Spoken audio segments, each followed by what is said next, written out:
जय गुरु जी। संगत जी, ज्यों ज्यों तेरा हुक्म तिवै तिव होवना, ज्यों ज्यों रखे आप ता जाए खड़ोवना, ज्यों ज्यों तेरा हुक्म तिवै तिव होवना। हुक्म किसका? उस मालिक का जिसने ये सब कुछ बनाया है। धरती, चांद, सितारे, सूरज, चंद्रमा, ये सब बना के 84 लाख जो जीव तरह के जंतु बनाए हैं, हमें भी उसने बनाया। जैसे जैसे उसका हुक्म, जिसने हम सबको बनाया, तिवै तिव होवना।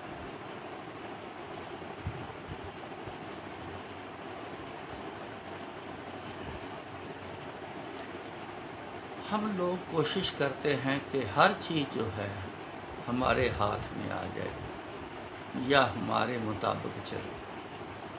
अक्सर हमारी ये कोशिश रहती है।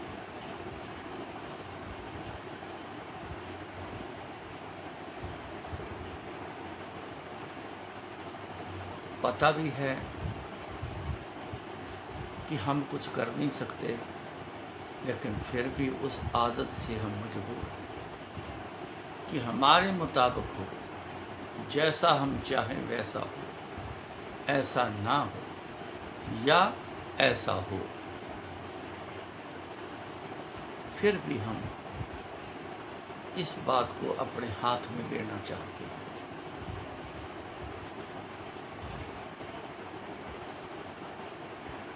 समझ ना होने के कारण हम ऐसी हरकतें करते हैं, हम ऐसे काम करते हैं, हम कई बार ऐसी बातें भी करते हैं।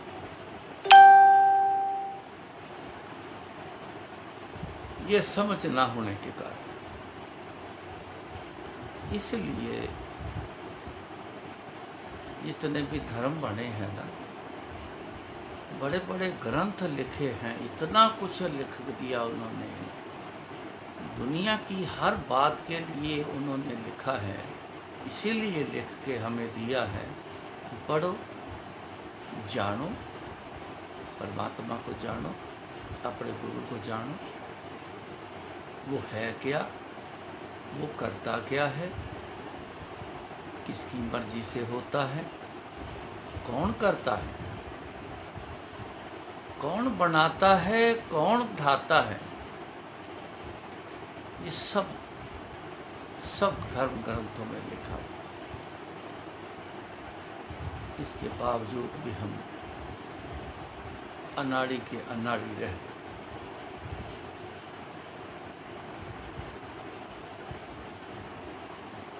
कल का जो माहौल था, आज से 1.5 साल पहले के जो माहौल थे, वो भी उसके बनाए हुए थे। 50 साल पहले के भी उसके बनाए हुए थे। हजारों लाखों साल के भी माहौल उसके बनाए हुए। इंसान ने तो नहीं बनाया, उसकी मर्जी से सब कुछ बना। इंसान तो कितनी जिंदगी है, ये तो पल की जिंदगी भी नहीं है। मान के बैठा है कि पता नहीं मैं कब तक जीऊंगा। चलो मान लो 80 साल तक उसकी चल रही है, इसके बाद कहीं की तो बिल्कुल ही नहीं चल रही, सुनता ही नहीं उसकी।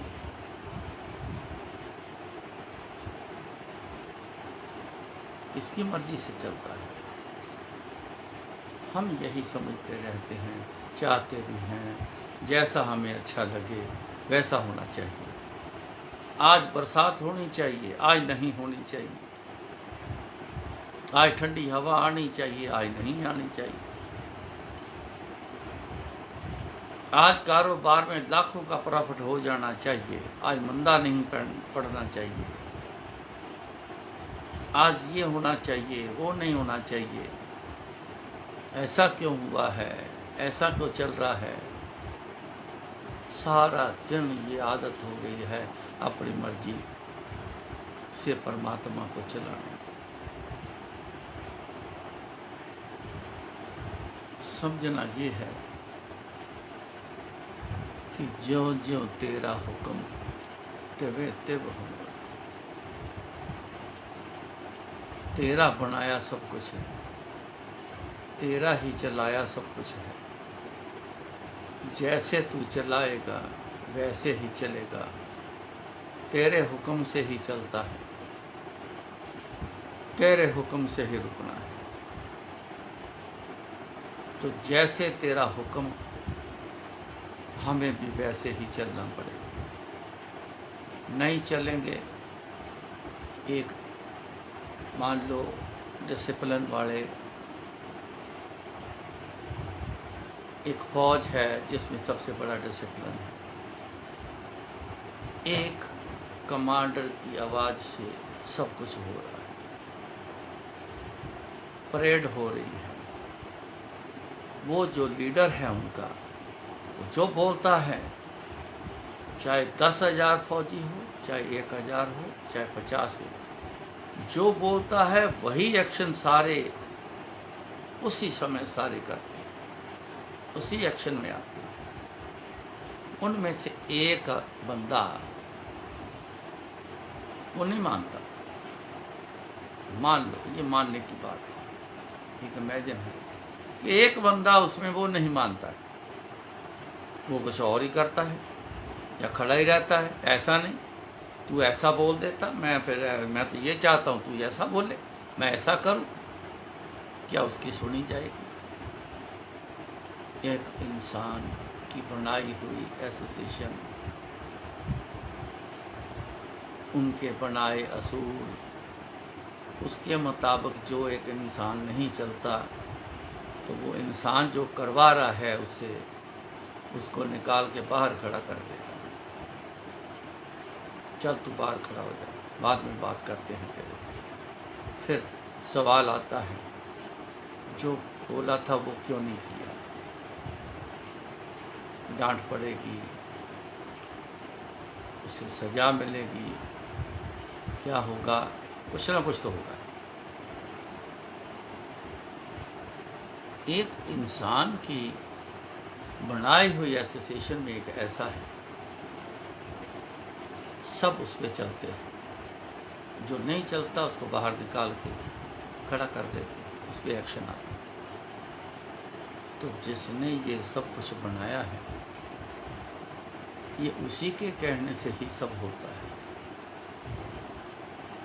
इतनी बड़ी बड़ी धरतियाँ, इतनी बड़ी बड़ी चीज़ें, सूरज देखो कितना बड़ा है, चंद्रमा कितना बड़ा है, धरती कितनी बड़ी है, सितारे, हवा देखो बेअंत, सब कुछ उसके हुक्म से चलता है। जिवे जिव तेरा हुक्म तिवे तिव होना। मेघे नू फुरमान हुआ बरसों कृपा तार। एक बबीहा पंछी की अरदास गई थी, तो उसका हुक्म हुआ बादल को, मेघ को, मेघे नू फुरमान हुआ बरसों कृपा तार। कृपा वाली धार पर जा पुकार आई, उसके हुक्म से इतना बड़ा बादल उठ के चल पड़ा, जहाँ बोला वहाँ बरसा। हम कौन सी चीज़ हैं? हम अपने आप को किस जगह रखते हैं? हम हैं क्या? एक सेकंड नहीं लगेगा हमारे अंदर जो आत्मा डाली है उसको निकालने में, एक पल भी नहीं लगना। तो है क्या चीज़? तेरे पल्ले क्या है? तो क्या कर सकता है? और चाहता ये है कि मेरी मर्जी से। ऐसा नहीं होना चाहिए। आज का दौर उसके हुक्म से,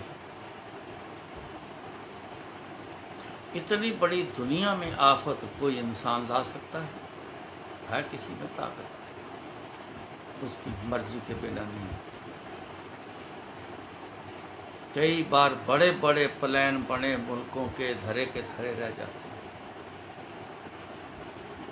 कई बार देखा होगा धरे के धरे रह गए, क्यों? उसका हुक्म नहीं। उसके हुक्म से आज सब कुछ चल रहा है। 1 साल से ज़्यादा हो गया।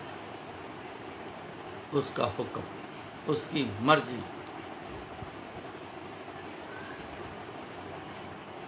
हमें उसकी मर्जी से चलना है। जब जब तेरा हुक्म तेवे तेव होना, ऐसा ही होना है जो उसने हुक्म कर दिया। लो लगा लो जो हो, जिस पे लगता है लगा ले जो, रो के दिखा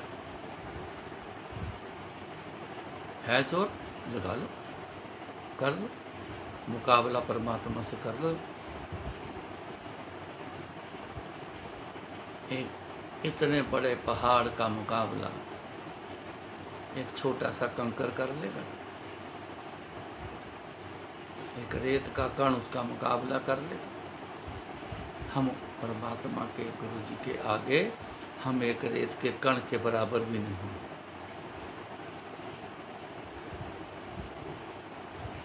आज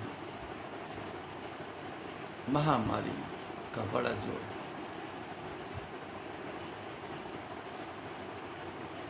उसका हुक्म, जब जब तेरा हुक्म तेवे ते हुक्म, ज्यों ज्यों रखे आप ता जाए खड़ो। जिसको उसने रखना है ना, वो भी उसके हुक्म से वो दूसरी जगह जाके खड़ा हो जाए, उसको कर देगा वहां पे खड़ा। किसको रखना है वो जानता है। चाहते तो हम सब हैं, हमें रख ले, हमारी रक्षा कर। हम रोज कहते हैं हमारी रक्षा कर, पर कहना हमारा फर्ज है, करना उसका काम। ये गुरु जी का काम। इतनी महामारी का समय उसके हुक्म के बिना नहीं आया, मानकर चलना होगा।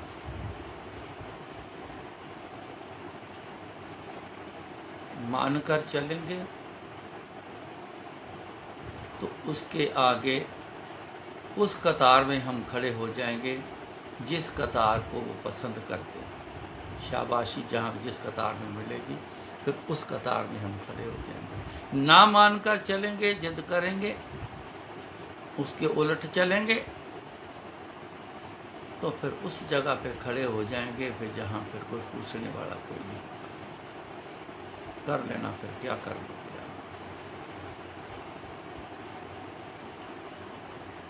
हुक्म मन्या होवे परवान, ता खसने का महल पायस। जाना तो है, इसमें कोई शंका नहीं। ये कोई दुनिया में अलग सा काम नहीं। वो चला गया, वो चला गया, वो चला गया, मैं चला गया, वो चला गया, ये कोई अलग सा काम तो है नहीं। रीत है, आना है तो जाना है। जाना कैसे है? कर्म का खेल, ये सब कर्म। क्या जाना कब मरेंगे, कैसा मरना। अब यहाँ एक सवाल किया, क्या जाना कब मरेंगे, किसी को मालूम है? कैसे मरेगा इंसान, हम कैसे मरेंगे, किसी को पता है? चलो इतना ही कोई बता दे, कैसे मरेंगे हम।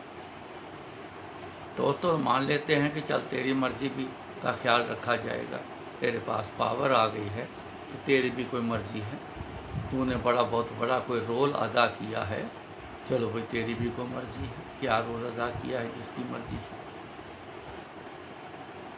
ये आपके मुताबिक चला जाए। क्या जानना कि वो मरेंगे, है किसी को पता? कोई नहीं जानता। कैसा मरना, कोई नहीं जानता। कैसा मरना? अब दूसरा सवाल, मरना तो है लेकिन मरना कैसे? कैसे मरना चाहिए? जाना तो है, अटल है, ये तो आप सारे समझते हो कि अटल है। कैसे मरना है? तो गुरु महाराज ने कहा है, मनो न बिसरे साहेब नू, मनो न बिसरे साहेब नू, ता सैला मरना हो। अंदर से अपने गुरु जी को बिसारना ना। अगर उनको बिसार दिया तो जो रचना मौत के समय की भी रची हुई है, बहुत बड़ी रचना रची हुई है मौत की, जिसमें जम आते हैं, कई तरह के जम आते हैं, कई तरह का फिर वो आत्मा का यहाँ से जाना होता है, उसके पास अनेक तरह का जाना होता है। जो कर्म किया है उसके मुताबिक चलो। पर ये मनो न बिसरे साहेब ता सैला मरना। अगर मन से, अपने अंदर से अपने गुरु जी को अगर बिसारा ना, याद रखा, तो फिर उस जैसा मरना, उसके बराबर कोई भी अच्छा नहीं है। तो एक अच्छा मरने में गिनती आएगी। क्यों? फिर वो खुद लेने आते हैं अपने पास। जो खुद लेने आएगा, आपको उस बात का पता होगा, बच्चा गुम हो गया है, उसकी माँ या उसका बाप उसको अगर जब मिल जाए तो लेने आता है, तो बच्चा तो लिपट जाएगा उसके टांगों से। इतना भरोसा बच्चे को होता है, अब मेरा बाप आ गया है, अब मेरी माँ आ गई है, अब मेरे को कहीं ले ऐसी जगह नहीं जाने देंगे जहाँ मैं रोता रहा, अब मुझे अपने पास ही लेके जाएं। इतना भरोसा बच्चा रखता है। तो सबना का माँ प्यो आप है, आप पे इशार करें, फिर तो सबका माँ बाप है गुरु। दुनियावी तो मर गए, मिलने ही नहीं। लालों को जोर लगाओ जोर। क्यों? किसी की माँ गई है, किसी का बाप गया है, किसी के दोनों गए हैं, जाओ देखो कहाँ मिलेंगे, ढूंढो जाके। कोई ढूंढ सकता है?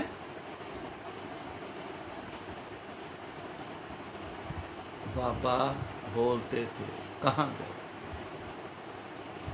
देही के संग रहते थे कहाँ गए, कथा वार्ता करते थे कहाँ गए। इसका जवाब कोई नहीं। कहाँ गए? कोई ढूंढ नहीं पाया। ये वो हैं जो बिना अपने गुरु के चले गए, उनका कोई अता पता नहीं। तो जो मनो न बिसरे साहिब, जिन्होंने अंदर से बिसारा नहीं अपने गुरु को, तो जब उनका जाना हुआ ना, तो गुरु जी के संग जाना हुआ, तो गुरु जी के पास जाना हुआ। कल को हम जिनके संबंधी हैं, हमने गुरु जी को याद रखा, हमने उनको अंड मौसम पर, मौके पर भी याद रखा, तो हमें भी गुरु जी लेने आएंगे। तो जब जहाँ जाएंगे तो वहाँ पे आगे बैठे हमारे जो सखी संबंधी प्यार वाले हैं, जिनसे बहुत प्यार है, वो आगे बैठा हो। देख के आप चौंक जाओगे, अरे वाह, किसी को तो कोई मिलता नहीं है, हम जहाँ मिल गए हैं। क्यों?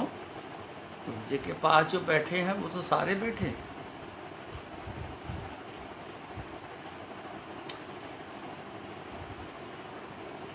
आज का माहौल ऐसा बन चुका है, समय के मुताबिक समझ कर चलना चाहिए। ये रोक नहीं सकता, रोकने की अबे कोई व्यवस्था नहीं, ऐसा कुछ नहीं। गुरु जी दिन में अगर 10 शब्द लगाए हैं गुरु जी ने, तो उसमें से 2, 3, 4 मौत के बारे में गुरु जी शब्द जरूर लगवाते, रोज लगवाने। तो कई बार मैंने सोचना कि मौत का यहाँ सिलसिला कोई नहीं, मौत की वजह कोई नहीं, कोई किसी की याद में ऐसा नहीं, कोई ऐसा दिन नहीं, तो गुरु जी ये मौत के बारे में शब्द क्यों लगवाते हैं? एक दिन बात हुई, गुरु जी दिमाग करते थे ना बंदे का, कि खुद ही जवाब भी दे देना। एक दिन बात हुई, कहते इंसान वो पार लगेगा जो अपनी मौत को याद रखे, जो अपनी मौत को याद रखेगा वही अपने इस जीवन से पार लगेगा। कहते इतिहास देख लो, जितने गुरु पीर आए हैं, जितने भगत हुए हैं, ज़्यादा से ज़्यादा मौत के बारे में बात की है, फिर देखा भी है, समझा भी है, मौत के बारे में जिक्र जरूर करते हैं, जरूर किया है, सबने किया है। क्यों?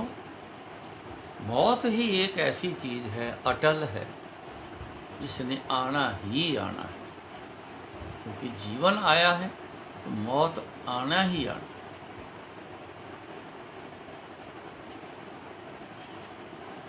सवाल करते हैं गुरु जी के बारे में लोग कि गुरु जी को कोई कहे तो बस करो गुरु जी, बहुत हो गया, बस करो। बात फिर वही आ गई, हमारे मुताबिक गुरु चले, बात फिर वही आ गई। उसी लिहाज से हर आदमी कहता ये ऐसा क्यों हो गया, वो तो चला गया, मेरी आंटी क्यों चली गई। मैं भी तो सवाल कर सकता हूँ, मेरी आंटी क्यों चली गई, उससे तो कुछ भी नहीं था।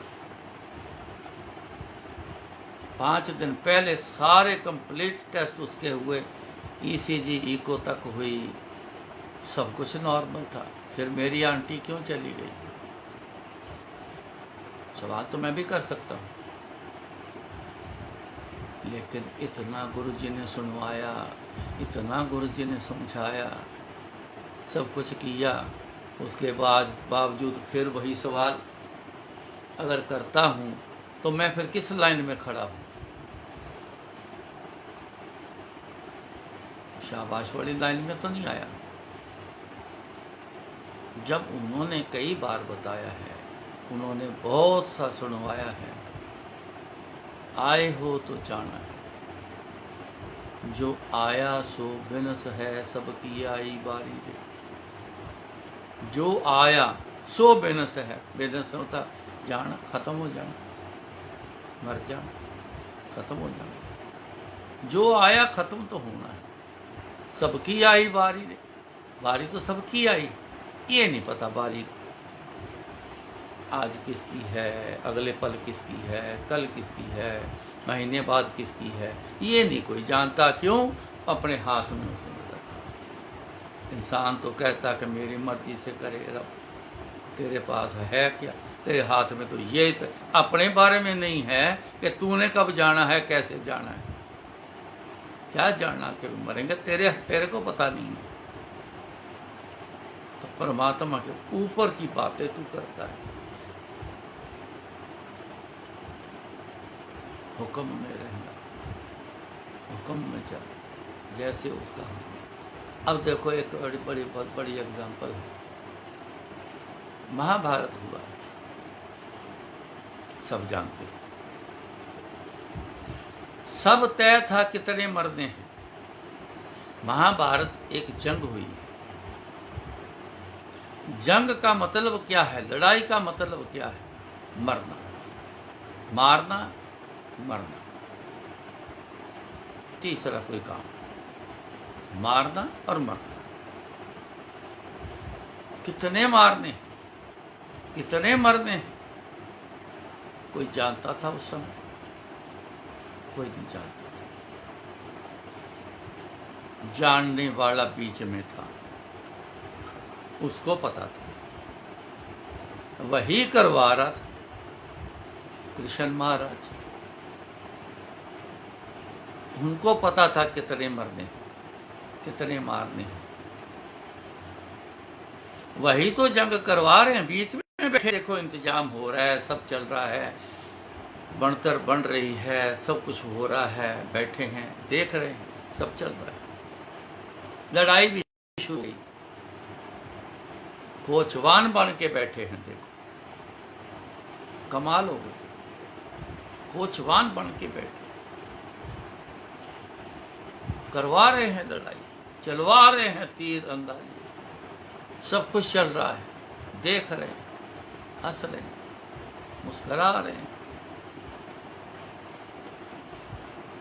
क्या भगवान कृष्ण महाराज उस लड़ाई को रोक नहीं सकते, उसको टाल नहीं सकते? सब कुछ कर सकते। एक आंख के इशारे से कम समय में भी अगर वो चाहते तो महाभारत की सबसे बड़ी जंग गिनी गई तो वो रुक सकती थी, लेकिन खुद बीच में बैठ के करवाई। क्यों? उनकी मर्जी, उनकी मर्जी से।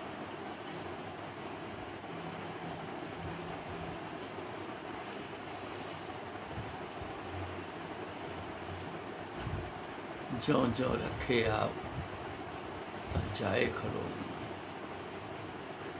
दोनों तरफ से फौजें खड़ी हुई, लड़ाई हुई। जब देखा कितने मरने थे इस जंग में, जब उतने मर गए, लड़ाई बंद नहीं हुई। दुर्योधन ने लड़ाई जारी रखी, इशारा किया, बस नहीं माना, इशारा किया, नहीं माना, लड़ाई जारी रखी।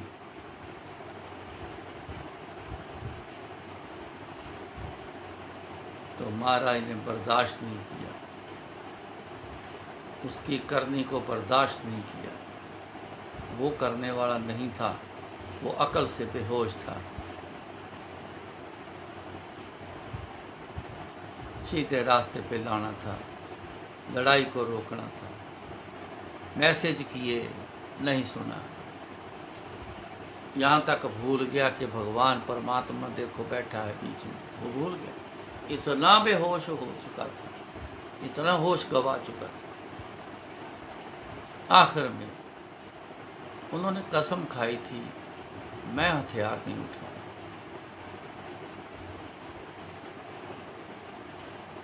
मैं नहीं हथियार उठाऊंगा। हथियार, इतिहास कहता है कि गुरु गोबिंद सिंह जी ने भी हथियार नहीं उठाया था। लड़ाई हुई मुगलों से, बहुत हुई, ज़बरदस्त हुई, फौज लड़ी, लेकिन खुद उन्होंने हथियार नहीं चलाया। उन्होंने भी, कृष्ण महाराज ने भी देख के कि अब अंत हो गया है, तुम्हारे इंसान का अंत हो गया है, तू नहीं समझता।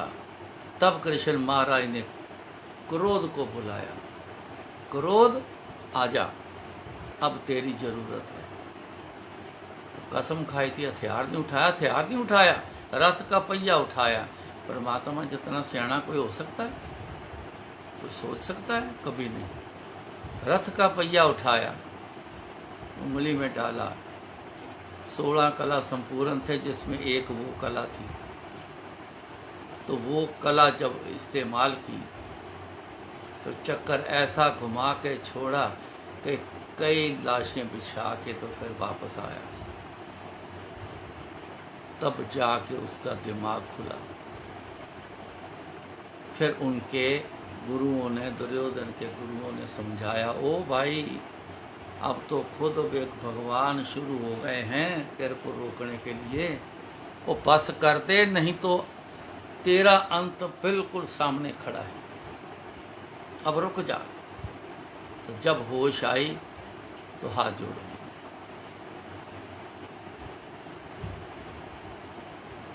लेकिन तब तक नहीं उठाया जब तक जितने मरने थे उतने मरे नहीं। जब उसके बाद और मरने शुरू हुए तब उन्होंने रोक दिया।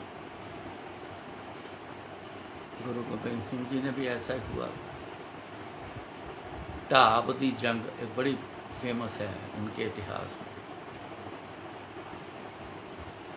कुछ लोग गिनती के 10, 15, 20 लोग रह गए थे। आगे 10-20 हज़ार फौज आ गई मुगलों की। कहते 10-20 हैं, ख़त्म कर दें। मुकाबला बनता है। इंसानियत को देखो तो कहाँ 10 लोग, कहाँ 10,000 लोग सामने आ जाएं, कोई लड़ाई का मुकाबला बनता है? नहीं। इंसानियत पे देखें। हैवानियत से तो सब कुछ है, वो तो आज बड़ा कुछ चल रहा है। हैवानियत तो बहुत कुछ चल रहा है।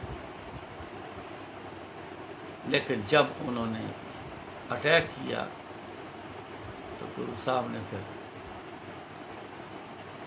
खुद उठे, कहते नहीं, अब ये इंसानियत से दूर चले गए हैं, इंसानियत गिर चुकी है, ये अब इंसान नहीं हैवान बन गए हैं। तो टाब एक रेत की पहाड़ी होती है या पत्थर की छोटी सी पहाड़ी होती है, हल्की सी ऊंची सी। फिर उन्होंने भी क्रोध को बुलाया और फिर अपने कमान और तीर निकाले तो ऊपर खड़े हो गए। एक तीर निकालते थे, कमान पे चढ़ाते थे, चलाते थे तो कई हजार तीर उसमें से बन के निकल के वहाँ जाते थे। तो जब तीर इतना बरसा लगा सबको, उन्होंने कहा रिपोर्ट गलत मिल गई है, यहाँ तो हजारों लाखों सिपाही बैठे हैं। तो सारी फौज दौड़ गई। उनको सब पता है, गुरु जी को सब पता है किस किस ने जाना है, कितनों ने जाना है। ये चलेगा, मत शिकायत करो, मत गिला करो, चलेगा।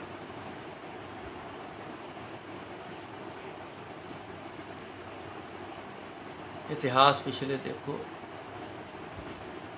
कई बार मारा मारी हुई है, बीमारियों से हुई है, लड़ाइयों से हुई है। ज़्यादा दूर की न देखे, फर्स्ट वर्ल्ड वार ले लो, सेकंड वर्ल्ड वार ले लो। उसके बाद भी कई मुल्कों की आपस में वार हुई है, बहुत से मरे। एंड में निकला कुछ भी नहीं, मिला कुछ भी नहीं। मिला किसी को कुछ नहीं। क्यों नहीं मिला कुछ? समय था ऐसा, उसका हुक्म, चलो हो जाओ इकट्ठे, करो मारा मारी, किस किस ने मरना है। अब देखो फौज में हर आदमी का निश्चित तो नहीं है वो मर के आएगा। पूरी लड़ाई लड़ के भी कई जिंदा वापस आए, कुछ जख्मी होके जिंदा रह गए, कुछ मर गए, शहीद हो गए।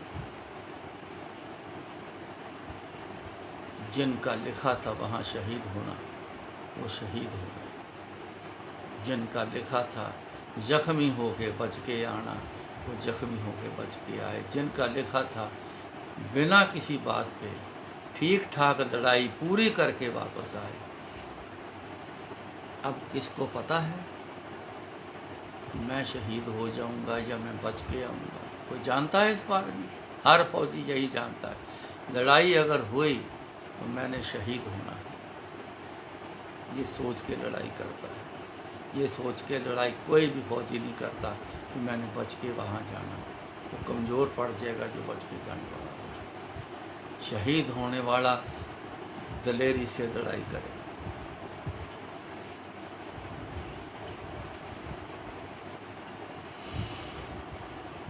आज मेरे को गुरु जी का वो समय जो शब्द लगाने और मौत के बारे में ही लगाने, बाबा फरीद जी ने बहुत मौत के बारे में बहुत वाणी लिखी है। भगत कबीर जी ने बहुत वाणी लिखी है, गुरुओं ने बहुत वाणी लिखी है इसके बारे में। गुरु जी भी जब बात करते थे ना, तो कई बार एक छोटी सी बात मैं आपको बताता हूँ। डिस्कस करते हैं लोग गुरु जी के बारे में, वहीं बैठे भी करते थे लोग, डिस्कस करते। गुरु जी ने जरा कमरे में जाना, उनके बारे में डिस्कशन शुरू हो जाना। उस समय थे गुरु जी कमरे में चले गए, कहाँ सुनते हैं, हम जो बातें कर रहे हैं वो कर रहे हैं। तो गुरु जी ने आके कहना गुरुओं पे बड़ा डिस्कस करते हो, औरों पे भी बड़ा डिस्कस करते हो, अपने ऊपर अपने बारे में कभी डिस्कशन किया है? कभी किया है?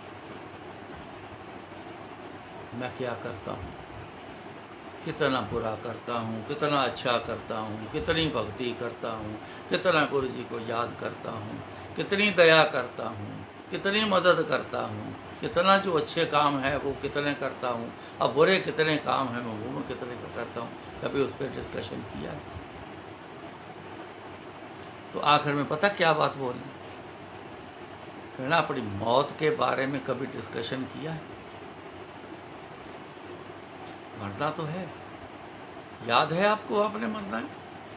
कहते याद रखोगे तो ठीक काम कर पाओगे, याद रखोगे मरना तो लूटना बंद करोगे लोगों। कोई मर के जाता है, कभी कोई साथ लेके गया, सुई तक तो साथ नहीं, सुई सबसे हल्की और एक छोटी मान लो, वो भी तो साथ नहीं गई। इतने बड़े सामान इकट्ठे करते हो, गुरु जी कहते कहाँ लेके जाओगे, सब यहीं रह जाने। अलमारी में नोट रखे हैं, सब यहीं रह जाने।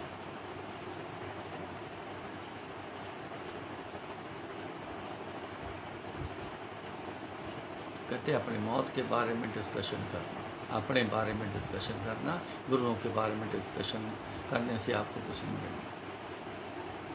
गुरु खुद गुरु जानता है, उसको पता है क्या करना चाहिए, क्या नहीं करना चाहिए, आप कौन होते हो, ये ऐसा करना चाहिए, वैसा करना चाहिए। ऐसे ही बात एक दिन चली थी, तो एक बंदा बीच में बैठा था, अस्थमा था उसको। उसने बात सुनी गुरु जी की सारी, कि जिस दिन मरना है, अलमारी में सारे नोट पड़े के पड़े, माया सब पड़ी की पड़ी वहीं रह जानी, एक भी पैसा साथ नहीं जाना। साथ क्या जाना है, आपने किया क्या? उसको बात लग गई थी। मेरे से कहा कल मेरे जरा घर आना, आपसे बात करनी। मैं कहा मैं ऐसे घर नहीं होता, गुरु जी के हुक्म के बिना मैं नहीं आता। कहता पूछे रहना। मैं कहा मैं क्यों पूछूं, मैं क्यों पूछूं, मेरा काम नहीं। आप पूछो जाके, जो बात करनी है वो खुद आप करो। फिर भी मेरे को कह गया, कहता मेरी एक रिक्वेस्ट है, मेरी विनती, एक बात मान लेना, मेरे घर आना, मैं आपसे वहीं बात करूँ। अचानक 2-4 दिन बाद उसी एरिए में मेरा जाना बन गया, तो मेरे को याद आया कि इसी एरिए में रहते हैं। तो ऐसे एक आदमी ना स्टूल लगा के किसी घर के बाहर बैठा था, तो मैंने उससे पूछा, मैं कहा भी ये चौधरी, जो नाम था उनका, मैंने नाम लेके पूछा कि ये चौधरी साहब कहाँ रहते हैं? कहते यही मुड़ो लेफ्ट को, राइट में जो नुक्कड़ वाला घर है तो उन्हीं का ही है। शायद उन्हें एक घर छोड़ के बोला कि नुक्कड़ वाला, ऐसा घर बोला उन्हीं का है। मन में ऐसे आ गया, मैं कहा चलो सामने खड़ा हूँ, उसने बोला था विनती है, रिक्वेस्ट है, कुछ इसके वर्ड के मीनिंग भी होते हैं। तो उस ख्याल से मैं चलो देखता हूँ। मैं उनके गेट पर गया तो अंदर से बंदा देख के आया, कहता हाँ जी। मैं कहा चौधरी साहब हैं? कहते जी 1 मिनट रुको, पता करता हूँ। बंदा भी आया, पीछे पीछे चौधरी साहब भी आ गए, देख के मेरे को, आओ जी आओ, आओ जी आओ, अंदर ले गए, अपने बेडरूम में ले गए। क्या पियोगे? मैं कह जी कुछ नहीं। क्या खाओगे? जी कुछ नहीं, मेरे पास समय नहीं है, मैं गुरु जी की आज्ञा के बिना आया हूँ, मैं बस अभी निकल जाना है। कहता 1 मिनट मेरे साथ आओ। उसी बेडरूम के अटैच एक जैसे स्टोर था, ऐसे स्टोर था, मेरे को दरवाज़ा खोला, कहते 1 मिनट अंदर आओ। मैं थोड़ा सा अजीब सा मेरे को लगा कि यहाँ बात कर सकते हैं अपना रूम में, उस स्टोर में क्या बात करनी, मेरे को वहाँ क्यों बुलाया है। उसने एक अलमारी खोली, जब अलमारी खोली मैं देख के हैरान रह गया, नोटों की भरी पड़ी, पूरी अलमारी नोटों की तय लगी हुई बड़ी, पता नहीं कितने करोड़ बोला। कहता ये सब ले जाओ और जितने चाहिए बता दो, मैं दे देता हूँ। हाथ जोड़ गए, कहता अपने गुरु जी को कहना मेरा अस्थमा ठीक कर दो।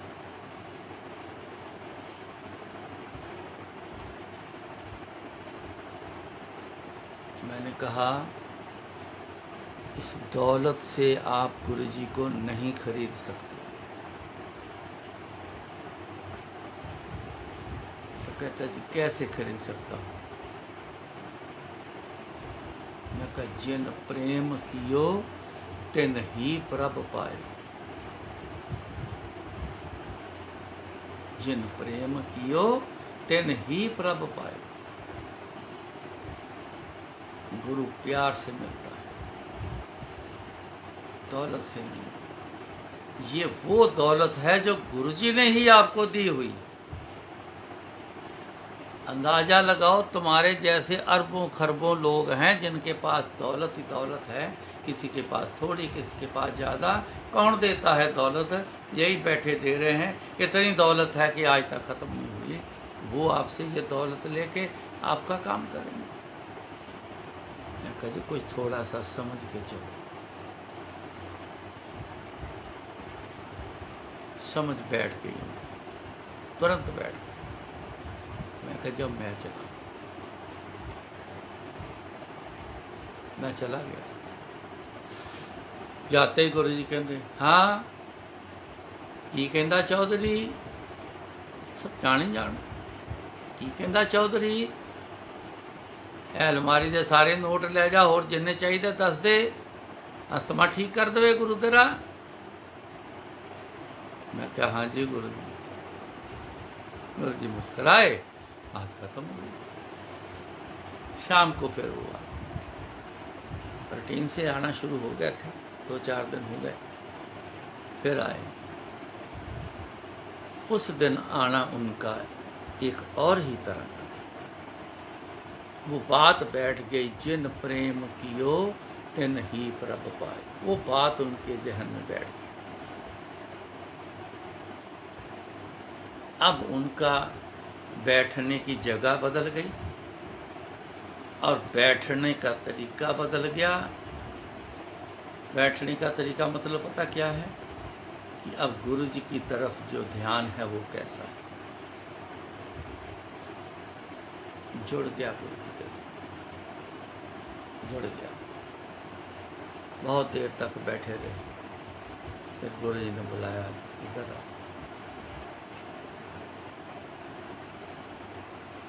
हर चीज़ पैसे दे नाल नहीं खरीदी जा सकती। हाँ जी गुरु जी कहते ए तू दे सारा डॉक्टर नूं पैसा, तेरा अस्थमा ठीक कर दे। कहते जी नहीं कर सकिया, हर महीने 2 बार तो जाता ही हूँ हॉस्पिटल में, परमानेंट कमरा है मेरा वहाँ। पैरों पे गिर पड़ा। महाराज बात समझ आ गई, करो कृपा मेरे, क्योंकि बात वाकई समझ आ गई। जिन प्रेम कियो तिन ही प्रभ पाए। तो गुरु जी कहते बैठ। चाय प्रसाद ट्रे लेकर सेवादार बांट रहे। कहते इधर आ, एक गिलास चाय का उठा के दिया, ले या पीला, तेरा अस्थमा खत्म। निहाल हो गया। गुरु जी गुरु जी गुरु जी गुरु जी गुरु जी गुरु जी करने शुरू। निहाल हो गया। आना फिर कुछ और तरह का बन गया।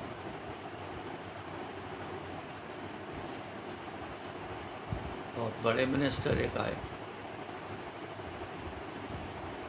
अस्थमा था, पंजाब के सबसे बड़े मिनिस्टर, अस्थमा आए, पंप रखे हुए थे। थोड़ी देर बाद पंप लेना। गुरु जी ने अपने कमरे में बिठाया हुआ था, अंदर आए, मैनू कहते जा उन्होंने मेरे बारे जरा सत्संग सुना तो मैं आना। अक्सर गुरु जी ऐसा ही करते, जितने भी VIP आने ना, फिर कहना जा जाके सुना सत्संग मेरे तो मैं आना। तो गुरु जी के बारे में मैंने बड़ा कुछ सुना। वो उसका मतलब था अगर समझ आ गई तो मेरे से कुछ ले जाओगे, अगर समझ ना आई तो फिर ऐसे ही जाओ। खाली आना ही थोड़ी बात है। आना कैसा है गुरु जी के पास, ये जरूरी है, ये खास है, इसकी अहमियत। मौज आ गई गुरु जी। कहते ए पंप नूं चुक के बाहर सट दे। उन्होंने सोचा नहीं, जो उनके साथ बंदा बैठा था उन्होंने कहते इन्हूं बाहर सट दे। एक पंप और पड़ा, कहते भी सट बाहर है, वो भी बाहर सट दे। परवाह नहीं की कि एक सेकंड में, एक पल में अगर सांस ना आया तो पंप ही नहीं मेरे पास। तो मेरे को जब तक गुरु जी अंदर आए तो कहते जा चाय बना के लेके। तो मैं जब तक वो चाय बना के लेके आया तो गुरु जी ने एक गिलास उठा के दिया, कहते लो चाह पी लो। चाह पींदा पींदे अस्थमा खत्म, मुड़ के पंप ना इस्तेमाल करो, लोड़ नहीं पड़ेगी। तो मैं उनको दिल्ली में उपराष्ट्रपति की इलेक्शन थी, तो तब वहाँ पे मेरी मुलाकात हुई पंजाब हाउस में। पंजाब हाउस में हुई या मेरे ख्याल कपूरथला हाउस में, कुछ दोनों में से कहीं हुई मुलाकात। पता चला कि वो यहाँ पे, चलो मिल के जाते। मैं मिला था, मैं कहा जी पहचाना, कहने नहीं। मैं कहा गुरु जी याद है? केड़े गुरु? मैं कहा जिन्हों ने चाह पिला के अस्थमा खत्म किया। ओहो गुरु जी बोलो, गुरु जी। मैं हाँ, मैंने तो गुरु जी बोला। हाँ हाँ पूरे याद है, पूरा याद रखता हूँ। मैं कहा जी आपको सत्संग किसने सुनाए थे? फिर याद आ, कहते हाँ तेरे को मैं पहचान गया। की हाल उन्होंने का? मैं कहा बड़े चंगा। दिल्ली इतने मंदिर बना रहे हैं उन्होंने। बात हुई, चाय मंगवाई, चाय पिलाई मेरे को, हाल चाल गुरु जी का 2-3 बार पूछा। कहते बहुत देर हो गई मिले को, मैं कोशिश करूँगा मिलने की जरूरी है। जब मर्जी मिलो, दरबार खुला है उनका, जब मर्जी आ जाना।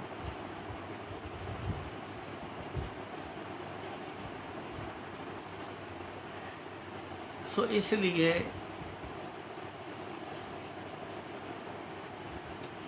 जो गुरुजी कर रहे हैं ना, उनको मानकर चलना पड़ेगा। मानने में ही बचाव है, मानने में ही हम सेफ हैं। अगर मौत लिखी है तो जाना होगा।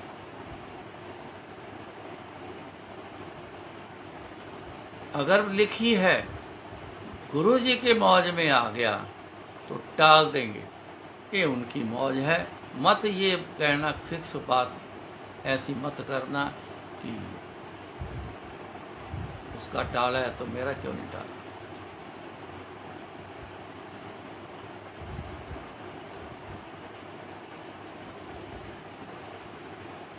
इसलिए ना आप मान कर चलना, जहाँ खड़ा करें वहीं खड़े हो जाना। जैसे इसका मतलब है जैसे हालात बन के आए उनको मान कर चलना, उनको फेस करना।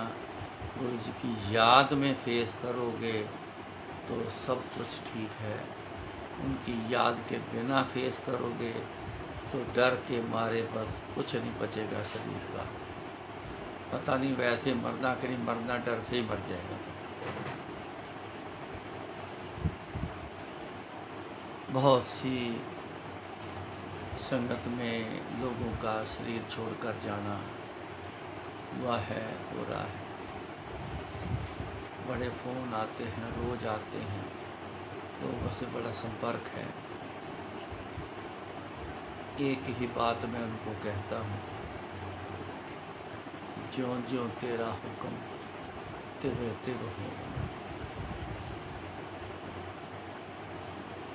ज्यों ज्यों रखे आप ता जाए खड़ो। गिला ना करना गुरु जी, जिसका जाना क्या जाना कब मरेंगे, बात पर वही है। जिसका जैसे जाना है वैसे ही जाना है, फिक्स है।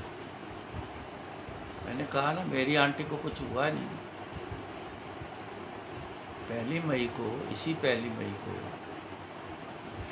अचानक शरीर छोड़ दिए। बता के गुरु जी उसको लेके गए हैं। मेरी ग्रैंड डॉटर को अर्ली मॉर्निंग आके बोला, कहते तेरी दादी नूं लैण वास्ते आया मैं। इतनी बात बोल के चले गए। 9:45 बजे तक सवेरे मैं उनसे बात करता रहा। वॉशरूम गुरु जी ने मेरे को भेज दिया, क्योंकि समय आया था। मेरे को वहाँ से खिसका दिया। रुकने को तो मैं 2 मिनट और भी रुक सकता था, लगा तो 1 मिनट भी नहीं मैं रुक सकता था, लेकिन मेरे को वहाँ से खिसकाया, चल तू वॉशरूम जा। मैं उधर गया, मेरी आंटी को गुरु जी ले। इस बात का मेरे को बड़ा सुकून है कि गुरु जी खुद आए और अपने पास। खुद आने का मतलब ही यही है, ज़्यादा एक्सप्लेन करने की ज़रूरत नहीं। खुद आने का मतलब ही यही है कि अपने पास ले। वो बात अलग सी है। अटैचमेंट आंटी से, अपने फैमिली मेम्बर से, बहुत बुरा दोस्त हो उससे, जिससे प्यार हो उससे, ये अटैचमेंट इसको कहते हैं, जिनकी होती हैं, थोड़ी सी तंग करती हैं। पर जाने का उसका वो तंगी नहीं, अटैचमेंट की थोड़ी थोड़ी सी तंगी मेरे को चुभन सी आती है कभी कभी। वो भी अटैचमेंट हो गई, वो इसलिए हो गई कि